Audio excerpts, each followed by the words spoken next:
आप सभी को मेरी ओर से नमस्ते।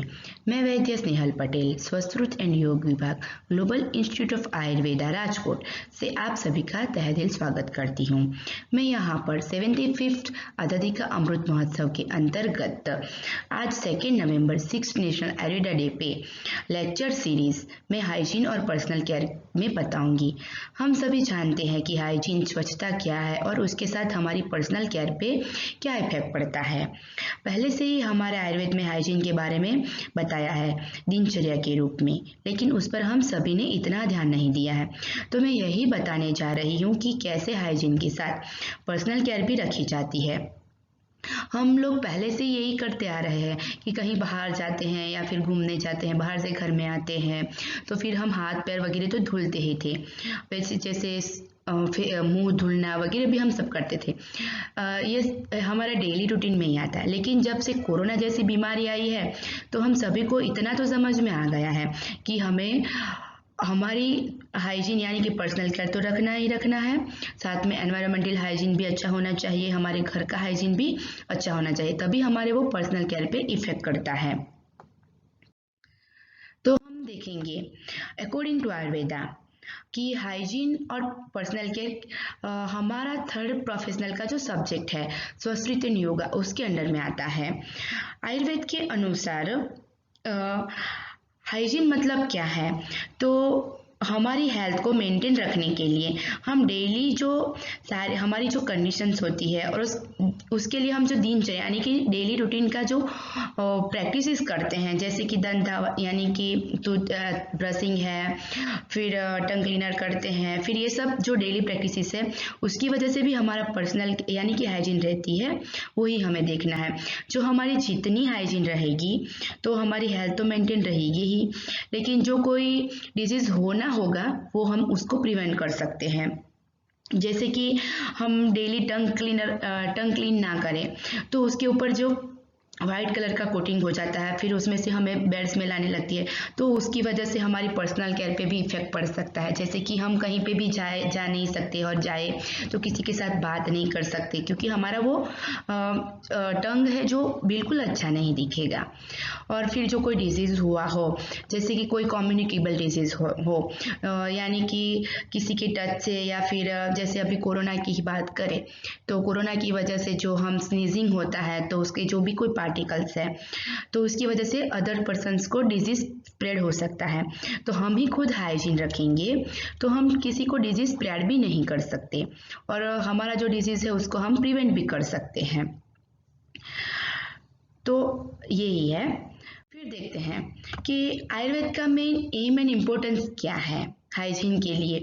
वैसे तो हाइजीन पे यही आता है कि आयुर्वेद में जो बताया गया है कि चरक संहिता सूत्र स्थान में 30वां जो अध्याय है उसमें बताया गया है कि जो हेल्दी पर्सन है उसकी हेल्थ अच्छी रहे और जो डिजीज यानी कि किसी पर्सन को डिजीज हुआ है या कोई पर्सन इल यानी कि बीमार हो उसका डिजीज हम क्योर कर सके, वही मेन इम्पोर्टेंस है आयुर्वेद का। फिर देखिए आयुर्वेदा में जो रेगुलर रूटीन है पर्सनल केयर के लिए वो हमने डिस्क्राइब किस तरफ से किया है, तो दिनचर्या यानी कि डेली रेजिमेंट के तौर पे।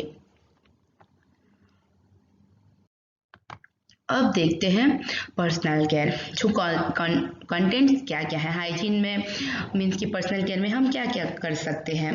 तो कि जैसे हम देखते हैं कि हमें किस किस किस की केयर कर सकते हैं। वैसे है कि फेस और एंड स्किन ये तो हमारा मेन है। तो हम देखते हैं जो हमारी स्किन है वो बॉडी का आउटर कवरिंग है जो बॉडी को प्रोटेक्ट करती है, फिर हमें कुछ भी हॉट कोल्ड का सेंसेशन भी देती है, फिर हमें ये भी पता चलता है टेम्परेचर कंट्रोलर भी है, फिर एब्सॉर्प्शन यानी कि जो का फंक्शन करती है, जो हमारी बॉडी पे ज़्यादा स्वेटिंग वगैरह हो और हम उस पर ज़्यादा ध्यान ना दें तो फिर उसमें से हमें बैड ऑर्डर आने लगती है। फिर मुख दूषिका यानी कि हम स्किन यानी कि जो भी हम उसकी अच्छे से केयर ना करें, हम उसका भी हाइजीन ना रखें तो फिर पिंपल्स यानी कि एक्ने वगैरह होता है। बैड ऑर्डर जो होती है ना वो पुअर हाइजीन की वजह से आती है। ठीक है। तो फिर हम देखें जो कोई ओबेसिटी वाला पर्सन भी है तो उसे को भी कैसे केयर रखनी चाहिए अपनी की जो ओबेसिटी होती है ना, तो उसमें स्वेट उन लोगों को उन पर्सन को स्वेटिंग्स ज़्यादा होती है, तो फिर स्वेटिंग्स भी ज़्यादा होती है, ओबेसिटी भी है, तो फिर उसमें से बैड ऑर्डर आने लगती है। इसीलिए हमें हमारे आयुर्वेद में बहुत सारे जो हम सब बैड ऑर्डर को दूर भगाने के लिए डिओडोरेंट है वगैरह वगैरह का यूज़ करते हैं, बाहर का जो स्प्रे है केमिकल वाला। लेकिन हमें ये भी समझना होता है कि वो जो केमिकल वाला डिओडोरेंट है फिर कोई भी स्प्रे है तो उसमें कहीं ना कहीं हमें साइड इफ़ेक्ट होती है, कहीं कभी पे स्किन पे रिएक्शन भी आ जाता है, फेस पे भी रिएक्शन आ जाता है, तो वो हमें नहीं करना चाहिए। उसके लिए हमारे आयुर्वेद में पहले से ही चंदन पाउडर है, फिर किसी भी जो शीत द्रव्य है यानी जो सुगंधित द्रव्य है उसी से हम लेप कर सकते हैं। फिर हम स्किन पे डिओडोरेंट की तरह जैसे भी यूज़ कर सकते हैं, तो हम उसी से पर्सनल केयर हमारी रख सकते हैं जो पहले से हमारे आयुर्वेद में दिखाया गया है। फिर हम देखते हैं कि हेयर का भी वो ही है, पर्सनल केयर में आता ही है, जो किसी के लंबे बाल होते हैं फिर किसी के शॉर्ट, इसमें तो चलो कोई नहीं, लेकिन जो कोई हेयर पे भी इतना ध्यान नहीं देता है तो हमारे बालों में डैंड्रफ हो जाएगा, फिर कुछ डैंड्रफ हो जाएगा तो वो जो बाहर आने लगता है, तो हम वैसे हमारे हेयर में इतने डैंड्रफ है तो हम बाहर भी नहीं जा सकते ना, क्योंकि बाहर जाने से फिर बाहर वो डैंड्रफ बाहर आ जाएगा तो हमें भी अच्छा नहीं लगेगा। तो उसमें भी हम हाइजीन रखेंगे तो वो हमारी पर्सनल केयर पे भी इफ़ेक्ट करता है, क्योंकि हम बाहर जाएंगे तो हमारे हेयर भी अच्छे होंगे तो हम लोग हमारी तारीफ भी करेंगे या फिर बोलेंगे भी। तो उसी के लिए भी हमारी हेयर में भी मसाज दिखाया है, जैसे कि सिरोअभ्यंग बताया गया है आयुर्वेद में। सिरोअभ्यंग करने से हेयर अच्छी तरह से रहते हैं, हेयर को बाल जो झड़ते भी नहीं हैं, फिर डैंड्रफ वगैरह भी नहीं होता है। सिरोअभ्यंग के लिए जो कोई भी तेल हम यूज़ कर सकते हैं, जैसे तिल तेल है या फिर कोई और तेल दिखाया गया है वो हम यूज़ कर सकते हैं। फिर तीत के बारे में है, तो ये सब आयुर्वेद की जो दिनचर्या है, तीत है, ईयर्स यानी कि कान है, फिर हैंड्स और फीट है, नेल्स है, वो सब हम आगे दिनचर्या के में देखते हैं। ठीक है। फिर एनवायरमेंटल हाइजीन के बारे में मैं आगे बताऊंगी आपको। अब देखते हैं पर्सनल केयर हाइजीन। तो हमारा आयुर्वेद में पूरा पर्सनल केयर यानी हाइजीन डेली रेजिमेंट बताया गया है, जैसे कि है ब्रह्म मुहूर्ते उत्तिष्ठते, तो awakening early in the morning. तो उसमें क्या है,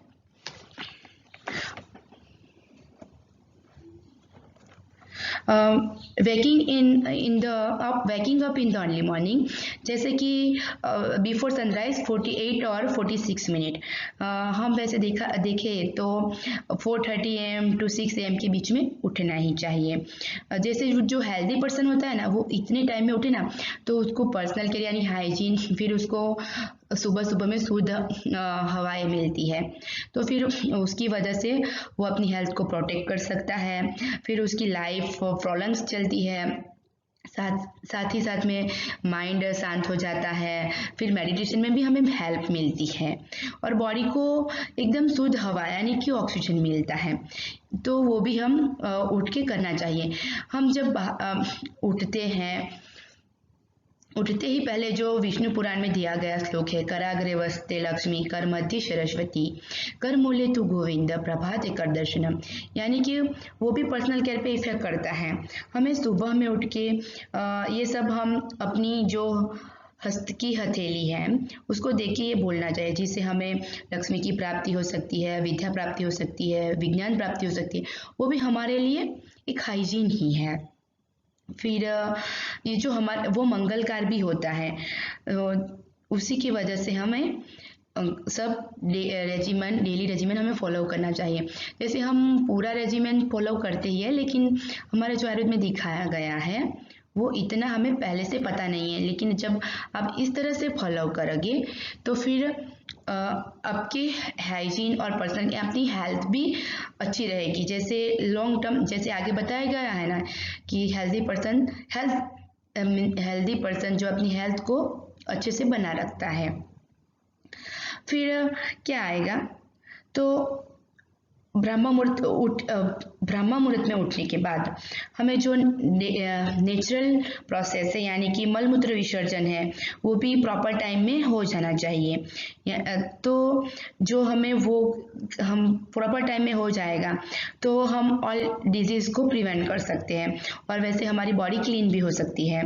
जैसे हमारी बॉडी क्लीन ना, आप सभी ने शायद कभी ना कभी एक्सपीरियंस किया होगा कि कॉन्स्टिपेशन हो जाए, सुबह में शौच क्रिया जल्दी से ना हो या कि कोई भी दिक्कत हो तो फिर हमारा पूरा दिन अच्छा नहीं जाता है, तो फिर हमें कुछ भी करने की इच्छा नहीं होती। तो वो भी एक हाइजीन ही है, क्योंकि जो हम उसमें हाइजीन नहीं रखेंगे तो वो कॉन्स्टिपेशन जैसे रहता है तो फिर हमें हेडेक यानी कि सर दर्द करता है, फिर पेट भी दर्द करने लगता है, फिर हमें मूड स्विंगिंग होने लगता है, ये सब होता है। तो ये सब करने के लिए भी हमें वो सुबह उठ के शौच क्रिया कर लेनी चाहिए। फिर आएगा दंत धावन, ब्रशिंग ऑफ टीथ। तो इसमें क्या आएगा, पहले से ही आयुर्वेद में बताया गया है कि दंत धावन के लिए दातुन जो आते हैं यानी कि नीम के है, करंज के है, फिर बबूल है, ये सब के दातुन करने चाहिए, क्योंकि वो हमारी टंग की जो इम्प्योरिटीज है, टूथ है, माउथ है, उसकी जो इम्प्योरिटीज है उसको रिमूव करता है। साथ साथ में क्या आई साइट पे जो हमारी इम्प्रूव होती है। और आजकल के लोग यानी हम जब से मॉडर्न तरीके से जी रहे हैं तो हम जो ब्रश करते हैं, जो ब्रश आता है, आप कभी सिर्फ एक बार ट्राई करना कि जो एक नया ब्रश एक बार करके फिर उसे खुला ही छोड़ दो। हमारी वो ही आदत है कि हम उसे खुला छोड़ देते हैं और हम जब तक वो पूरी तरह से बिगड़ ना जाए तब तक हम उस ब्रश को करते हैं, लेकिन ऐसा नहीं करना चाहिए। सिर्फ आप एक बार ट्राई करके देखिए कि एक ब्रश को नया निकाल के आज हमने कर लिया, फिर उसको खुला छोड़ दिया और हम कल करेंगे, और पहले करने से पहले उसको देखना है। क्या देखना है, तो जो नीचे जो भी होता है ना उसकी सरफेस पे बैक्टीरिया जमा होता है, उसे हम साफ तो कर नहीं सकते, और फिर हम उसी से वापस ब्रश करेंगे, उसी से हम ब्रश करेंगे तो ऑफकोर्स हमारे दांतों को दिक्कत होने ही वाली है। गम ब्लीडिंग भी होगी कभी कभी, फिर वो पस निकलने लगता है, वो तुरंत ही नहीं होता है, कभी वो लंबे समय के बाद होता है, तो वो भी हमें थोड़ा अवॉइड करना चाहिए। और पहले की जो आयुर्वेद पद्धति है, दातुन करना नीम का है, करंज का है, बबूल का, वो हमें अपनाना चाहिए। उसकी वजह से हमारा जो ओरल कैविटी है वो अच्छी से रहेगी। फिर आएगा टंग क्लीन करना। टंग क्लीन जो करना है यानी कि हम आयुर्वेद में उसे जिह्वा निलेखन कहते हैं, वो भी जो हम पूरी तरह से वो दातुन की ही उसी से करेंगे तो हम जो भी कोई हमारे जिह्वा पे जो मैल रहा होगा यानी कि इम्प्यूरिटीज रही होगी उसको हम रिमूव कर सकते हैं, बराबर। फिर जो माउथ की बैड ऑडर हो, फिर जो हमारे जिह्वा पे वाइट कलर का जो कोटिंग बन जाता है जो उसको भी हम रिमूव कर सकते हैं। फिर रेस्पिरेशन का कोई ऑब्स्ट्रक्शन हो तो उसको भी हम रिमूव कर सकते हैं, और फिर हमें टेस्ट भी अच्छा आता है। तो ये सब हमें कर लेना चाहिए, तो वो भी एक हमारी पर्सनल केयर ही है। अल्टीमेटली पर्सनल केयर में यही दिखाया गया है। फिर आएगा गंडूश कवल। गंडूश कवल यानी वो भी जो हम डेली रेजिमेंट में करते हैं कि जो ब्रश करने के बाद हम जो कोगला करते हैं उसी को हम गंडूश कवल के माध्यम से बताएंगे। तो उसमें क्या है, तो गंडूस करने से हमारी पूरी ओरल कैविटी एकदम क्लीन हो जाती है। जैसे आज के समय में भी गंडूस यानी कि कवल करने के लिए बाहर का केमिकल वाला जो गार्गलिंग लिक्विड मिलता है उसमें भी कहीं ना कहीं केमिकल रहते ही है, तो वो केमिकल की वजह से तो हमें कभी भी ओरल कैविटी का कैंसर या ओरल फिर दांतों का सड़ जाना वगैरह होता ही है, तो हमें वो यूज़ नहीं करना चाहिए। हम क्यों हमारी इतनी अच्छी लाइफ को अर्ली ईयर में जल्दी से खराब करे, वो हमें नहीं करना चाहिए। इसीलिए हम जो आयुर्वेद की पद्धति जो है गंडूस कवल, उसी में हम तिल तेल का गंडूस कर सकते हैं, फिर एकदम ठंडे पानी से भी कर सकते हैं, फिर जो सुखोष्ण यानी कि थोड़ा वार्म वाटर से भी गंडूस कर सकते हैं, यानी कवल भी कर सकते हैं। तो उसी की वजह से क्या है, तो जो हमारे जो का स्ट्रेंथ बढ़ जाता है, फिर हमारी वॉइस अच्छी आती है, ठीक है, और हमारा फेस भी हेल्दी लगने लगता है। साथ साथ में जो क्रैकिंग लिप्स होते हैं वो भी उसमें भी प्रिवेंशन मिलता है। और जो हम वो तिल तेल से हम जो गंडूस यानी कवल करेंगे तो फिर क्या होगा, जो सीताम्बू गंडूस यानी कि ठंडे पानी से गंडूस करने से हमें हमारा मुख शुद्धि तुरंत यानी कि पूरी ओरल कैविटी अच्छे से क्लीन हो जाती है। फिर सुखोष्ण गंडूस, तो जो हमें जैसे कभी कभी लगता है ना सुबह उठ के, उसको क्या उद्गार यानी उद्गार बोलते हैं हम, तो वो जो आता है यानी कि अरुचि जैसे होती है, तो वो हम सुखोष्ण यानी कि वार्म वाटर से करेंगे गंडूस यानी कि माउथ गार्गलिंग करेंगे, तो हमारी जो अरुचि जैसी है वो भी रिमूव होती है। फिर उसके बाद हमें क्या मुख नेत्र प्रक्षालन कर लेना चाहिए। हमें जो दंत धावन किया है, गंडूस कवल किया है, तो उसके बाद हमें कर लेना चाहिए मुख प्रक्षालन, यानी कि मुख प्रक्षालन करने से जो हमारी मुख पे जो छोटी छोटी कुछ भी पीड़िकाएं रहती हैं, फिर जो कोई नीलिका यानी कि कुछ हम कचरा जो भी कचरा रहता है हमारे बॉडी पे रात से सो के उठ के, तो वो निकल जाता है, तो वो भी एक हाइजीन ही है। फिर उसके बाद अंजन, अंजन में क्या है, अंजन क्यों करना चाहिए और वो उसमें हम पर्सनल हाइजीन के लिए क्या ले सकते हैं। तो कभी कभी अंजन करने से यानी कि जो हम डेली वो भी करते हैं, लड़कियां मोस्टली करती है, जो क्या बोलते हैं उसके सुरमा लगाना या फिर वो करना, वो ही एक अंजन का ही टाइप है। तो अंजन करने से आंखों में जो दाह यानी कि बढ़ोतरी होती है वो नहीं होती है, इचिंग नहीं आती है, खुजली नहीं आती है, फिर जो कुछ भी, और हमारी आँख उसी से अच्छी बनती है, ब्यूटीफुल लगती है, ठीक है। फिर जो सनलाइट आती है डायरेक्ट या फिर विंड यानी कि पवन जो आता है वो हमें नहीं लगता है, तो वो भी एक हमारी अच्छी भी आदत है, क्योंकि लड़कियां तो हर रोज लगाती ही है। फिर आएगा नश्य, सॉरी धूमपान। धूमपान यानी वो जो धूम्रपान है ना, वो नहीं है। धूमपान हमारे आयुर्वेद में क्या बताया गया है, तो जो कोई भी उद्वज हतरुगत यानी कि जो सिर के रोग हैं, जैसे अभी विंटर चालू होगा तो हम लोगों को लगता है कि हमारा हेड भारे भारे हो गया सुबह उठ के, तो जो कफ बोलते हैं ना आयुर्वेद में वात पित्त कफ, तो कफ दोष का जो प्रकोप होता है उसकी वजह से हमारा हेड पूरा भारे हो जाता है, तो उसको रिमूव करने के लिए हमें धूमपान करना चाहिए। और धूमपान के लिए आयुर्वेद में अलग अलग द्रव्यों से जो कफ सामक होती है उसी से बनाया जाता है, तो उसे हम जो भी उद्वज द्रुगद यानी कि हेड के रोग होते हैं उसको हम प्रिवेंट कर सकते हैं, और हमारी वॉइस भी अच्छी होती है। फिर साथ साथ में जो प्रीमेच्योर ग्रेइंग हेयर होते हैं ना, उसको भी हम प्रिवेंट कर सकते हैं। तो फिर ये सब हाइजीन हम रखेंगे तो वो पर्सनल केयर यानी कि हमारे उस पर इफेक्ट करेगा ही करेगा। फिर आएगा नश्य। नश्य क्यों करना है, तो नश्य का मतलब होता है किसी भी औषधि द्रव्य को नासा यानी कि दोनों नाक में डालना, तो वो हमारे लिए बहुत अच्छा है। जैसे हर रोज हम 2 ड्रॉप्स नाजल मेडिकेशन डालेंगे तो हमें कोई भी हेड के रोग नहीं होने वाले हैं। जैसे कि ये हम नशे तो बर्थ टू डेथ तक एडवाइस कर सकते हैं, वो सभी लोगों को किया जाता है। फिर जो किसी को हियरिंग लॉस हो या फिर हमारी स्मेल वगैरह अच्छी हमें नहीं आती हो, तो हमें वो नशा करना चाहिए। फिर आएगा व्यायाम। व्यायाम यानी कि एक्सरसाइज। आज के एरा में हम सभी को समझ में आ गया है कि एक्सरसाइज हमारे लिए कितनी इम्पोर्टेंस रखती है। जो हम कभी एक्सरसाइज डेली करें तो हमें ज़्यादातर कोई डिजीज़ नहीं होता है, जैसे कि हमें मेदोवा स्रोतस यानी कि जो मेदोवा स्रोतस की दृष्टि होती है वो नहीं होती है आयुर्वेद में, यानी कि ओबेसिटी नहीं होती है। फिर ओबेसिटी नहीं होगी तो कई सारे रोग नहीं होंगे।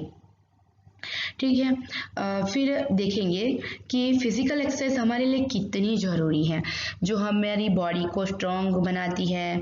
फिर हमारे जो लिम्स है, मसल्स है, उसको ग्रोथ करने में भी बहुत ज़रूरी है। फिर हमारा डाइजेस्टिव जो फायर होता है उसको भी इम्प्रूव करेगी, साथ साथ में हमारी कॉम्प्लेक्शन भी इम्प्रूव करेगी। फिर जो हमारी लेजीनेस होती है, हमें सुबह उठ के कभी कभी बहुत आलस जैसा आ जाता है, वो कफ प्रकोप की वजह से होता है। तो हम जो सुबह उठ के थोड़ा प्राणायाम कर ले, एक्सरसाइज कर ले, तो वो भी हमारे लिए बेनिफिट वाला काम है, जिससे लेजीनेस चली जाएगी। फिर हमारी बॉडी को वाइटलिटी मिलेगी। फिर हम देखेंगे अभ्यंग। व्यायाम एक्सरसाइज करने के बाद हमें स्नान करने से पहले अभ्यंग करना चाहिए। तो अभ्यंग करने से क्या होगा, तो body becomes firm, skin becomes beautiful, और जो भी कोई वात की प्रकोप से हुआ है डिसीज वो नहीं होगा। फिर हार्डशिप टॉलरेंस कर सकते हैं। फिर फटीग है वो उसको डिमिनिश कर सकते हैं, हमें स्ट्रेंथ मिलती है, लाइफ स्पैन हमारी प्रोलॉन्ग होती है। फिर जो स्काल्प डिजीज़ है, ईयर डिजीज़ है, जैसे कि फीट में क्रैकलिंग वगैरह हो गया हो, तो उसको भी हम प्रिवेंट कर सकते हैं। साथ साथ में हमारे में बताया गया है कि सिरोअभ्यंग करना चाहिए, यानी कि जो मैंने बताया पहले कि वो बालों के लिए भी अच्छा है और सबके लिए। पाद अभ्यंग यानी कि पैरों में हम अभ्यंग करेंगे। वैसे पहले के समय में जो हमारे बुजुर्ग लोग थे वो पैरों में रात में सोते समय तेल या फिर घी वगैरह का अभ्यंग यानी कि मसाज करके सोते थे, तो उनमें जल्दी से चश्मा नहीं आता था, यानी कि आई डिसऑर्डर नहीं होता था। ये सब अभी हम फॉलो करें ना तो हमें भी वो इतनी दिक्कत नहीं होगी, तो हमें ये सब करना चाहिए। फिर आएगा उद्वर्तन। उद्वर्तन यानी पाउडर मसाज। स्नान करते वक्त हमें उद्वर्तन जो किया जाए तो वो बहुत बेनिफिट वाला है। जो पहले के समय में लोग चना जो होता है, हम जो बेसन बोलते हैं, चने के लोट से हमें मसाज करना चाहिए, तो जो कोई भी हमारे बॉडी पे मैल यानी कि इम्प्यूरिटीज होगी वो निकल जाएगी और वो हम वापस दूसरी बार भी यूज़ नहीं कर सकते, तो फिर दिक्कत नहीं होगी। और फिर क्या है कि स्नान करेंगे तो हम आज के समय में जो केमिकल युक्त जो सॉप यूज़ करते हैं, फिर जो वो बॉडी शॉवर जो होता है हम वो यूज़ करते हैं, तो वो सब केमिकल की वजह से बनता है, तो उसका हमें कभी ना कभी रिएक्शन आता है, फिर हमें साइड इफ़ेक्ट्स होती है, तो वो नहीं होगी। जो हम पाउडर मसाज यानी पाउडर से करेंगे, तो हम जो पाउडर से एक बार पूरी बॉडी में मसाज करेंगे, फिर वो तो हम पानी से रिमूव करेंगे, तो वो तो हम दूसरी बार यूज़ नहीं कर सकते, तो उसमें ना कोई बैक्टीरिया होगा कि ना हमें कोई साइड इफ़ेक्ट होगी। तो हमें उसी आयुर्वेद का हमें फॉलो करके स्नान करेंगे, तो फिर हमें कोई स्किन की एलर्जी वगैरह भी ना होगी और हमें हमारी हाइजीन भी अच्छे से मेंटेन रहेगी। वैसे स्नान करने से हमारी बॉडी प्यूरिफाई हो जाएगी, फिर बॉडी स्ट्रेंथ इंक्रीज होगी, हमारे सेंस ऑर्गन क्लीननेस होंगे, फिर डाइजेशन हमारा इम्प्रूव होगा। फिर स्नान करने के बाद अनुलेपन, यानी कि हम सभी अब ऐसा ही करते हैं कि हमें स्वेटिंग ना हो, फिर हमें अच्छा दिखना हो, हमारी बॉडी में से अच्छी स्मेल हो, तो स्नान के बाद हम अनुलेपन यानी कि जो डिओडोरेंट है, बॉडी स्प्रे है वो करते हैं, वो आएगा, तो वो भी सब केमिकल से बनते हैं, तो हमें वो इतना यूज़ नहीं करना चाहिए। वो हमें कभी ना कभी वो रिएक्शन, आप सभी लोगों ने गूगल पे पढ़ा होगा या कहीं ना कहीं कोई ना कोई लेख आता रहता है, तो उसमें हमें सब पता ही है कि वो हमें यूज़ नहीं करना चाहिए। तो हम आयुर्वेद में कई सारे द्रव्य है, चंदन है, शीत चंदन है, रक्त चंदन है, या फिर सुगंधित द्रव्यों से लेप बनाते हैं, डिओडोरेंट बनाते हैं, स्प्रे भी बनता है, वो हमें यूज़ करना चाहिए, तो इतनी दिक्कत नहीं होगी। फिर आएगा वस्त्रधारण। वस्त्रधारण से हम हाइजीन में कैसे ले सकते हैं, तो वस्त्र धारण करने से जिन लोगों का पुअर हाइजीन होगा, यानी कि वो लोग अच्छे से क्लोथ भी नहीं पहनेंगे, तो फिर वो क्लोथ में से बैड ऑर्डर आती है, फिर जो लोग रहते हैं तो फिर उसमें कोई भी बैक्टीरिया लग जाता है, तो वो भी हमारी बॉडी पे इफेक्ट करेगी, हमें कोई डिजीज़ करेगा या फिर कोई स्किन डिजीज़, या फिर हम कभी वो हमारे कहीं से भी छिद्र से यानी कि मुंह से या फिर नासा से कहीं मुंह में चला जाए तो भी वो हमें दिक्कत करेगी। तो वो भी एक हमारी हाइजीन का पार्ट है। फिर माला धारण है, तो माला धारण करने से भी हमें अच्छी पर्सनालिटी तो मिलती ही है, साथ में उसी की वजह से हमारा जो ब्लड सर्कुलेशन है वो अच्छे से चलता है, तो वो भी एक हाइजीन का ही भाग है। फिर पादत्र धारण यानी कि फुटवेयर, फुटवेयर में हम कैसे हाइजीन को समझ सकते हैं, तो उसमें क्या है, जो हम फुटवेयर नहीं पहनेंगे, हम कहीं पे चलो चल के हमें जाना होता है, तो फिर हमारे पैर में कुछ लग जाए तो हमारा पैर तो अच्छा नहीं दिखेगा, फिर हमें चल नहीं सकेंगे, तो वो सब हमारी हाइजीन का एक पार्ट है और वो हमारे पर्सनल केयर पे भी आता है। फिर आएगा दंड धारण। दंड धारण यानी होल्डिंग स्टिक, जो कहीं पे हम जाते हैं तो फिर जो रास्ता खराब हो या फिर कहीं कीचड़ वाला रास्ता हो गया तो हमारे पास दंड होगी, तो हम उससे समझ सकते हैं कि इसमें कुछ है कि नहीं है, हम दंड से उसमें भी देख भी सकते हैं। फिर दंड की वजह से चलो कोई रास्ते में जाते हैं, कोई ऐसे कुत्ता वगैरह आ गया हो तो हम उसको भगा भी सकते हैं, और शायद वो कुत्ता अच्छा नहीं हो फिर हमें काट ले, तो हमें वो कुत्ता काट ले फिर हमें कोई दिक्कत हो, तो वो भी एक पर्सनल हाइजीन का ही भाग है।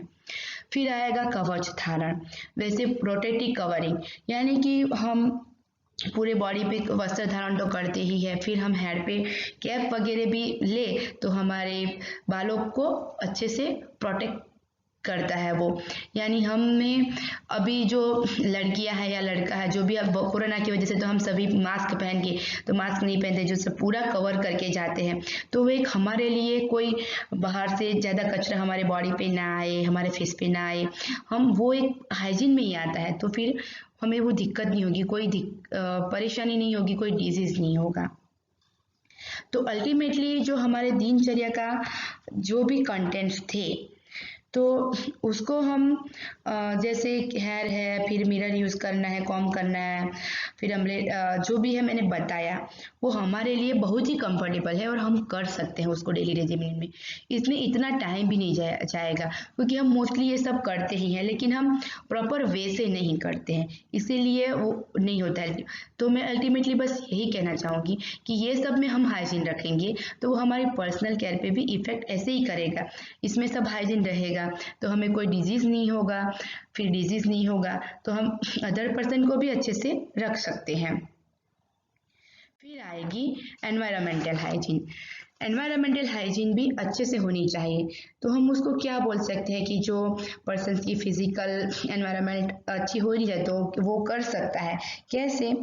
तो जो हम खुद पहले पहल करें, यानी हम कहीं पे गए हैं, हमने कुछ खाया, हमारे हाथ में कचरा है, तो हम किसी को भी पूछेंगे कि डस्टबिन कहाँ है, हम वो शायद बोलेगा कि चलो यहीं पे फेंक दो, लेकिन ऐसा नहीं करना है, हमें ये बोलना है कि डस्टबिन कहाँ है, फिर हम डस्टबिन में ही कचरा फेंकना है, तो उसको भी लगेगा कि नहीं ये अच्छा है। तो हम पहले खुद को हमें ही पहल करनी है, हम करेंगे तो फिर हमें देख के सभी दो लोगों को करेंगे। जो कोई मूवी में डायलॉग आता है शायद ऐसा कि आज तुम 3 लोगों को बोल दो तो 3 लोग दूसरे 3 लोगों को बोलेंगे, इसी हिसाब से हम आगे सबको बता सकते हैं और हमारी जो एनवायरमेंटल हाइजीन है वो अच्छे से रख सकते हैं। एनवायरमेंटल हाइजीन अच्छी रहेगी तो मेंटल और सोशल वेलबींग भी अच्छे से रहेगा। जैसे फिर झाड़ू लगाना है, जो हमारे जो भी है हम झाड़ू लगाते हैं बाहर के एनवायरमेंटल के लिए, तो वो भी हमारे लिए अच्छा ही रहेगा। देखा जाए तो एनवायरमेंटल हाइजीन कैसे होती है, जो एयर क्लीन होनी चाहिए। एयर क्लीन कब होगी? जब ग्लोबल वार्मिंग नहीं होगा, हम थोड़ा इतना पॉल्यूशन नहीं करना है। लेकिन आज के समय में इतना पॉल्यूशन बढ़ गया है कि हमें इतनी शुद्ध हवाई भी नहीं मिलती है। फिर क्लाइमेट स्टेबल होना चाहिए, लेकिन आजकल के समय में क्लाइमेट भी स्टेबल नहीं है। जैसे कि विंटर के समय में जैसे गर्मी लगना या फिर बारिश होना, बारिश के समय में गर्मी लगना या ठंडी लगना, ये सब क्लाइमेट भी चेंज हो गया है। तो उसकी वजह से से हमारे एनवायरमेंटल हाइजीन पे भी इफ़ेक्ट होती है, उसकी वजह से हमारे सोशल है, मेंटल है, फिजिकल है, सभी पे इफ़ेक्ट होती है। फिर एडिक्वेट वाटर मिले, जैसे कि हमें पर्याप्त मात्रा में वाटर मिल जाए, और जो वाटर कंटामिनेटेड हो तो उसी की वजह से भी हमें बहुत सारे डिसीज़ होता है, जैसे डायरिया है, कॉलेरा है। तो हमें वाटर भी हमेशा अच्छा सा जो कंटामिनेटेड ना हो वैसा ही लेना चाहिए। फिर सैनिटाइजर और हाइजीन, यानी कि हमारे घर में भी हमें सैनिटाइजर वगैरह करते रहना चाहिए। हाइजीन, हम वैसे घर में हर रोज झाड़ू पोछा लगाते हैं, तो वो एक हमारे लिए हाइजीन की तरह ही है। जो हम एक गंदे घर में रहे तो वहाँ पे सब मच्छर्स वगैरह होंगे या फिर कोई अन्य इंसेक्ट्स वगैरह होगा, तो इंसेक्ट्स बाइट्स वगैरह होगी, तो हमें स्किन रिएक्शन या फिर कुछ भी हो सकता है। वैसे फिर मच्छर्स वगैरह होंगे तो डेंगू, मलेरिया है, फिर और कई सारे डिजीज़ भी हो सकते हैं। तो हमें हमेशा पहले हमारे घर का एटमॉस्फेयर अच्छा रखना चाहिए। फिर हम अपना घर का एटमॉस्फेयर अच्छा रखेंगे तो हम एनवायरमेंटल हाइजीन भी अच्छे से ही रख पाएंगे। ये सब करने के लिए हमारे आयुर्वेद में भी अष्टांग धूप यानी कि धूपन कर्म का विधान किया है, जो हम घरों में भी धूपन कर्म करें, जिसमें हम नीम है, गूगल है, हल्दी है, घी है, फिर काव डंग है, ये सब यूज़ करके हम धूपन कर्म कर सकते हैं। और ये धूपन कर्म करने से पूरी हवा तो शुद्ध होती ही है, साथ साथ में जो मच्छर वगैरह है वो भी भाग जाते हैं। तो उसकी वजह से हमारी आजू बाजू की हवाई तो क्लियर रहेगी भी, क्लीन भी रहेगी, और हमें भी वो उसमें इतनी दिक्कत नहीं करेंगी। तो मैं आप सभी को बस आज यही कहना चाहती हूँ कि खुद की अच्छे से पर्सनल केयर करना चाहते हो तो हमें हाइजीन पे ध्यान देना ज़रूरी है, और वो हाइजीन हमें हमारी पर्सनल पे भी ध्यान रखना चाहिए, साथ साथ में एनवायरमेंटल में भी, और दूसरों की हाइजीन का भी हम जब ख्याल रखेंगे, हम उनको बोलेंगे और पहल खुद हम करेंगे तो हमें उसमें पूर्णतया सहयोग मिलेगा। और हमारा जो इंडिया है उसमें हम पूरी तरह से, यानी कि इंडिया तो नहीं छोड़ो, चलो हम हमारे गांव का भी एनवायरमेंटल अच्छे से रखेंगे तो कोई डिजीज़ वगैरह नहीं होगा। ठीक है, बस मैं आज इतना ही कहना चाहती हूँ। थैंक यू, धन्यवाद।